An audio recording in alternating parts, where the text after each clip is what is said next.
नमस्कार मित्रांनो आता आपण आलेलो आहे हवेली तालुक्यातील आवळवाडी गावामध्ये पुणे जिल्ह्यातील जिल्हा परिषदेचे नवनिर्वाचित सदस्य सौ कोमलताई संदेश आवाळे आत्ताच निवडणूक झाली। निवडणुकीमध्ये भरघोस अशा मतांनी विजयी झालेले आहे। तर आज त्यांच्या निवासस्थानी येऊन आज त्यांची मुलाखत घेतोय।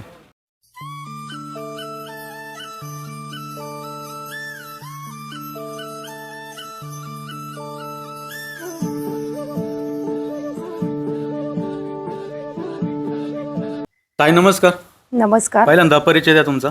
मी कोमल संदेश आवाळे थिवरावाडी गटातून 40 मध्ये उभी होते राष्ट्रवादी काँग्रेस पक्षामधून।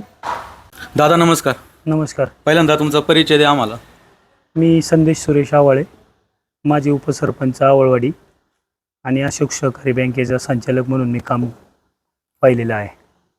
आता आवळवाडी ठेऊर हा गट होता आपला, तर मॅनपॉवर कशा प्रकारे जिल्हा परिषदेची तयारी होती तुमची, तर मॅनपॉवर कशा प्रकारे तुम्ही लावली यावेळेस?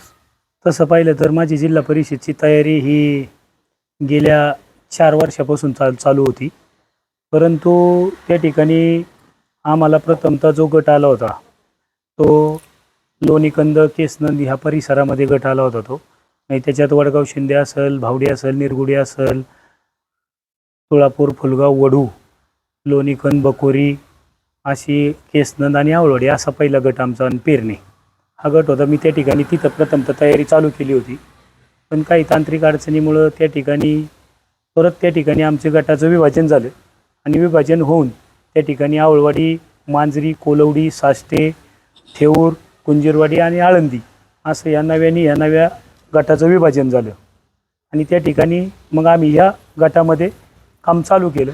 खरं तर या गटामध्ये काम चालू करत असताना आम्हाला आमच्याकडे वेळ फार कमी होता, कारण हा जो गट होता हा एक आगळ्या वेगळ्या पद्धतीचा गट तयार केलेला होता। म्हणजे ह्या गटातला जर आपण पाहिलं तर कुठल्याच प्रकारची चतुर्सीमा किंवा कुठल्या प्रकारचं त्या ठिकाणी आपण म्हणतो की त्या ठिकाणी हे झालं पाहिजे की एकतर नदीचा त्यांनी सीमा पकडली पाहिजे किंवा हवेची सीमा पकडली पाहिजे, हे नसताना सुद्धा परंतु आम्ही असं ठरवलं होतं की जिल्हा परिषद ही निवडणूक लढवायची आहे, म्हणजे कसल्याही परिस्थितीत लढवायची आहे। त्यामुळं कसाही गट केला आणि आमचं गाव कुठं जरी जोडलं तरी त्या ठिकाणी आपल्याला जिल्हा परिषद निवडणूक लढवायची हा निश्चय आम्ही अनेक वर्षापासून केलेला होता। त्यामुळं आम्ही सर्वांनी त्या ठिकाणी आम्ही कुठल्याच बाबतीत कसलाच त्या ठिकाणी ऑब्जेक्शन वगैरे काही घेतलं नाही की आम्हाला हे गाव नको किंवा आम्हाला इकडं जोडले तिथं नको, काहीच नाही। कसं असू द्या, प्रत्येक गावातली लोक ही आपली असतात आणि त्या ठिकाणी त्या पद्धतीने आम्ही काम चालू केलं आणि कमी वेळेमध्ये आम्ही चांगलं काम, सर्व माझे सहकारी असतील, माझे वडीलधारे मंडळी असतील, त्या ठिकाणी सगळ्यांनी आणि माझं सगळं गावातील सर्व ग्रामस्थ असतील यांनी सगळे एकोप्याने येऊन त्या ठिकाणी कामचा सुरुवात केली। त्यानंतर आजूबाजूच्या गावांमधून नातेवाईक असतील किंवा मित्रपरिवार असेल, सर्वांनी सहकार्य करून त्या ठिकाणी सर्व गावांची त्या ठिकाणी आम्ही जुळवाजुळव केली आणि या प्रयत्नांना आमच्या भरभरून यश आलं। जनतेचा प्रतिसाद कशा प्रकारे भेटला तुम्हाला ह्या निवडणुकीत? जनतेचा प्रतिसाद मिळताना आमच्याकडे प्रथमतः दिवस कमी असल्यामुळं आमच्या पुढं अनेक प्रश्न निर्माण झाले होते। ते निर्माण झालेले असताना त्या ठिकाणी हा गट जो आहे ऐन दिवाळीच्या अगोदर एक मला वाटतं 8 ते 15 दिवसाचा कालावधीमध्ये त्या ठिकाणी तयार केलेला गेला होता आणि खरं तर निवडणुका लगेचच जाहीर होतील असं त्या ठिकाणी 1 ते 1.5 महिन्यातच निवडणुका लागतील असं त्या ठिकाणी सर्व चर्चा चालू होत्या, परंतु दिवस फार कमी होते आणि योगायोगाने त्या ठिकाणी दिवाळी भाऊबीज आलेली होती। त्या माध्यमातून मी माझ्या सर्व माता भगिनींसाठी त्या ठिकाणी भाऊबीजीची एक गिफ्ट म्हणून त्या ठिकाणी सर्व माझ्या माता भगिनींची एक भाऊबीजीची भेट म्हणून मी प्रथमतः साड्याच्या वाटप करून त्या ठिकाणी प्रत्येक महिलेला, प्रत्येक घरातील महिलेला, माझ्या भगिनीला मी त्या ठिकाणी घरोघरी जाऊन माझे सर्व खांद्याला खांद्या लावून काम करणारे सर्व माझे भाऊ असतील, चुलते असतील, सर्व वडीलधारी मंडळी असतील, गावातील सर्व ग्रामस्थ असतील, यांनी त्या ठिकाणी प्रत्येक घरोघरी जाऊन त्या ठिकाणी साडी वाटपाचा कार्यक्रम केला। त्यानंतर लगेचच आमच्या सर्वांची मीटिंग झाली आणि मीटिंगमध्ये आमचं असं ठरलं काहीतरी कुठंतरी आपण एक समाजाचं देणं लागतो, त्या पद्धतीने आपण एक आगळं वेगळं काहीतरी उपक्रम करू। त्या पद्धतीने संदेश आवाळे सोशल फाउंडेशनच्या माध्यमातून त्या ठिकाणी आम्ही काशी अयोध्या सगळ्यांच्या वतीने असं ठरलं की काशी हे असं एक पवित्र ठिकाण आहे की आयुष्यात माणसाने जन्माला आल्याच्या नंतर एकदा तरी काशीचं दर्शन घ्यावं, काशी विश्वेश्वराचं दर्शन घ्यावं, या संकल्पनेतून सगळ्यांच्या आमच्या एकत्रित मिटिंगमधून असं ठरलं आणि त्या पद्धतीने आम्ही त्या ठिकाणी तो उपक्रम त्या ठिकाणी चालू केला. आणि त्या ठिकाणी तो उपक्रम चालू केल्याच्या नंतर 8च दिवसामध्ये आम्हाला एवढा भरभरून प्रतिसाद मिळाला की अनपेक्षित प्रतिसाद मिळाला. तो त्या ठिकाणी 3 गाड्यांचं बुकिंग आम्हाला ताबडतोब 8 दिवसात मिळालं. त्यामुळे लोकांनी एवढं भरभरून प्रेम वाटलं आम्हाला की त्यामुळं खूप चांगल्या प्रकारचा प्रतिसाद आम्हाला त्या ठिकाणी प्रत्येक गावागावातून वाडी वस्त्यातून मिळत गेला. आणि त्या पद्धतीने मग आमचे सर्व सहकारी काम करत राहिले आणि त्या पद्धतीने आम्हाला प्रयत्नांना आमचे यश येत राहिलं. जिल्हा परिषदेचं राष्ट्रवादीचं तिकीट कशा प्रकारे भेटलं तुम्हाला? खरं तर जिल्हा परिषद ही उमेदवारी त्या ठिकाणी संबंध या जिल्हा परिषद गटामध्ये प्रथमतः अशी चर्चा होती की उमेदवारी तुम्हाला मिळूच शकत नाही. कारण त्या ठिकाणी माझ्यावरती इन्कम टॅक्सची ज्येष्ठ विधानसभेच्या वेळेस माझ्यावरती इन्कम टॅक्सची रेड झाली होती. त्यामुळं माझं काम त्या ठिकाणी मी त्या ठिकाणी बिझी होतो. त्यामुळं मला या ठिकाणी वेळ देणं शक्य झालेलं नाही. त्यामुळं या ठिकाणी मी विधान परिषदेला एकदम शांत बसलेलो होतो विधानसभेच्या निवडणुकीमध्ये. त्यामुळं अनेक ठिकाणी सर्व चर्चा जिल्हा परिषद गटामध्ये होती की राष्ट्रवादी काँग्रेस पक्षाची उमेदवारी तुम्हाला मिळणार नाही. परंतु हा जो आपला जिल्हा परिषद गट होता आवळवाडी थेऊर, या गटातून सगळ्यांचे विचार असे यायचे की तुम्ही गटाची उमेदवारी घ्या, तुम्ही राष्ट्रवादी काँग्रेस पक्षाची उमेदवारी घ्या. त्या अनुषंगाने आम्ही सर्वांनी प्रयत्न केले आणि आपल्या भागाचे आमदार माऊली आबा कटके असतील यांच्या प्रयत्नातून ह्या उमेदवारी आम्हाला शिक्कामोर्तब झालं. हे शिक्कामोर्तब होत असताना खरं तर आमचं आवळवाडी गाव आहे हे माऊली आबांच्या जिल्हा परिषदची निवडणूक असेल, त्याचप्रमाणे आमदारकीची निवडणूक असेल, ह्या निवडणुकीमध्ये अतिशय सिंहाचा वाटा जो होता तो आवळवाडी गावचा होता. आणि ह्या शिरूर हवेली विधानसभा नव्हे तर ह्या सगळ्या पुणे जिल्ह्याला माहिती की आवळवाडी गाव हे एकत्र आल्याने त्यांची यंत्रणा कशी असते किंवा त्यांचं काम करण्याची पद्धत कशी आहे, त्या अनुषंगाने ज्यावेळेस माझं गाव संपूर्ण एकत्र आलं त्यावेळेस माऊली आबांनी या ठिकाणी आवळवाडी गावामध्ये आमच्या मिटिंगमध्ये येऊन त्या ठिकाणी उमेदवारी आमची जाहीर केली. अजित पवारची शेवटची भेट तुमची कधी झाली? काय होते त्यांचे शेवटचे शब्द तुमच्यासाठी? आमची अजितदादांची भेट 23 जानेवारीला त्या ठिकाणी शेवटची भेट झाली.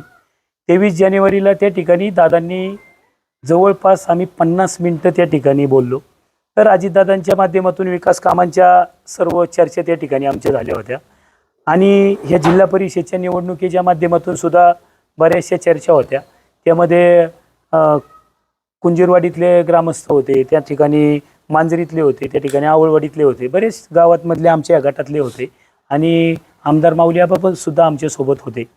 तर दादांचं खरं तर दादांनी असं सांगितलं होतं की एप्रिल महिन्याच्या आतमध्ये आपल्या या भागातला रिंग रोड हा मी कसल्याही परिस्थितीत चालू करणार आहे.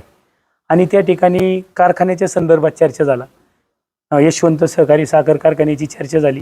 त्यामुळं अजितदादांनी ते सुद्धा सांगितलं की हा यशवंत जो कारखाना आहे हा मी बोलल्याप्रमाणे तुम्हाला शेतकऱ्यांच्या ताब्यामध्ये आता दिलेला आहे, तो आता कशा पद्धतीने चालू करायचा आणि कशा पद्धतीने त्याचं तो लवकरातल्या लवकर सुरू होईल ह्याच्याकडे तुम्ही सर्वांनी त्या ठिकाणी एकत्र येऊन त्या ठिकाणी विशेष प्रयत्न केले पाहिजेत आणि लवकरातल्या लवकर त्या ठिकाणी शेतकऱ्यांना दिलेला शब्द मी कसा पूर्ण होईल ह्याच्याकडे लक्ष देणं गरजेचं आहे. आता उमेदवारी मी तुम्हाला दिलेली आहे, तर त्या ठिकाणी आता उमेदवारी दिल्याच्या नंतर की ही जबाबदारी जी आहे ही जिल्हा परिषद उमेदवारावरती फार मोठी जबाबदारी आहे. त्यामुळं ह्या गटातील मला जिल्हा परिषदचा उमेदवार असेल किंवा पंचायत समितीचे दोन्ही उमेदवार असेल हे मला चांगल्या मताधिक्याने निवडून आलेले दिसले पाहिजेत. हा जो विजय आहे हा खऱ्या अर्थाने अजितदादांनी आम्हाला आमच्यावरती जो विश्वास दाखवला की आणि अजितदादांच्या माध्यमातून खऱ्या अर्थाने ही आमच्यासाठी शेवटची उमेदवारी आहे म्हणून. आणि त्या ठिकाणी अजितदादांचं अचानकच 28 तारखेला दुःखद निधन झालं आणि त्या ठिकाणी खऱ्या तर 30 तारखेला आमच्या प्रचाराची सभा अजितदादांनी आमची ठेवलेली होती आणि अजितदादांना त्या ठिकाणी 28 तारखेला तुमच्या आमच्यातून सर्वांतून जावं लागलं आणि जो खरा विजय आहे तो मी अजितदादांना हा विजय समर्पित करतो.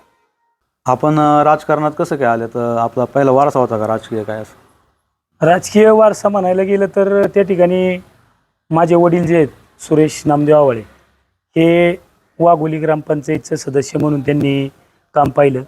त्याचप्रमाणे त्या ठिकाणी आवळवाडी ग्रामपंचायतचं सदस्य म्हणून काम पाहिलं. त्यानंतर खंडोबा पाणी पुरवठ्याच्या योजनेचं त्यांनी त्या ठिकाणी काम पाहिलं.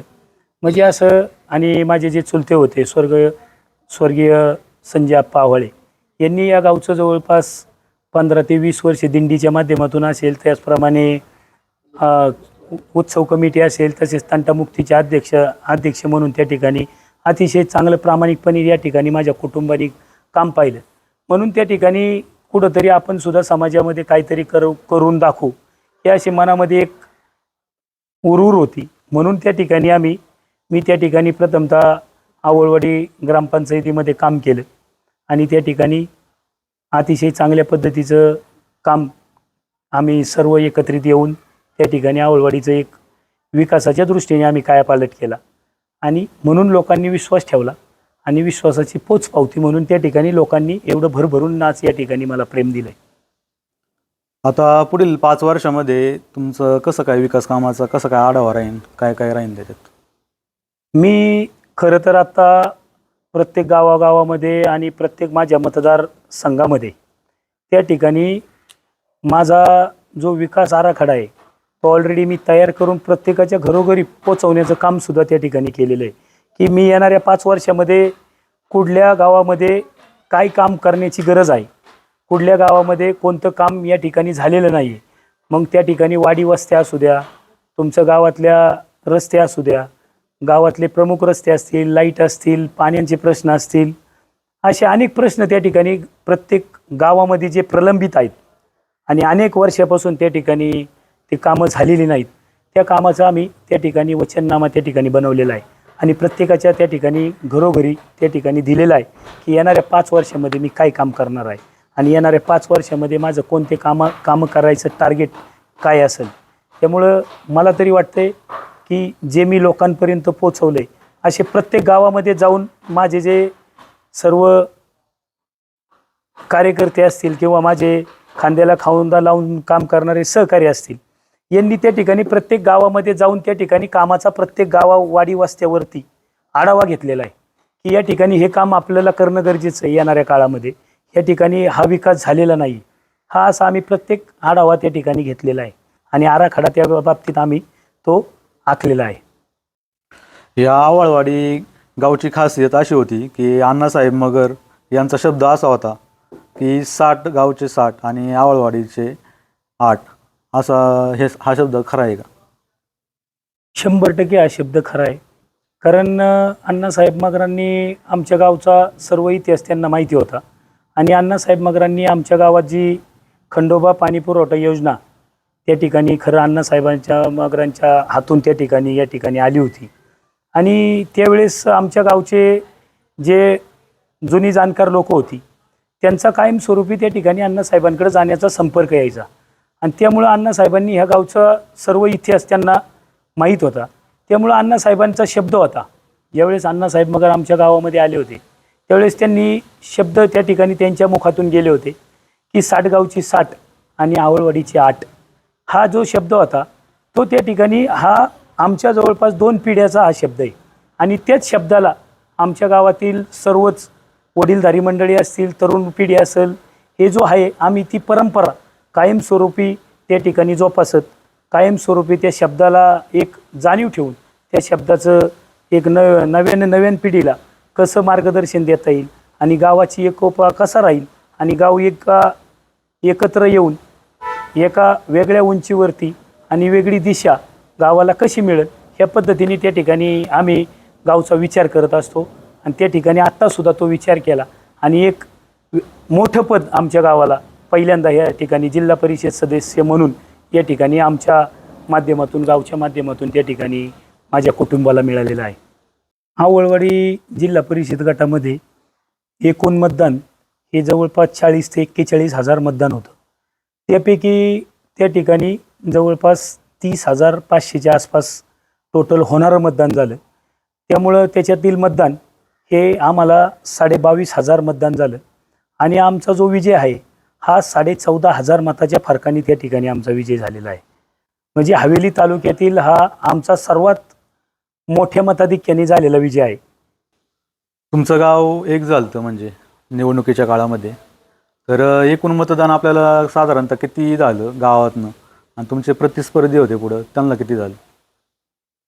माझ्या गावाची ज्यावेळेस प्रथम खंडोबा मंदिर आणि निळकंठेश्वर मंदिरावरती मीटिंग झाली त्यावेळेसच माझ्या गावाने एक चंग बांधला होता की काही झालं तरी आवळवाडी गावच्या उमेदवाराचा आपल्या झेंडा हा जिल्हा परिषदेवरती कसल्याही परिस्थितीत फडकला पाहिजे.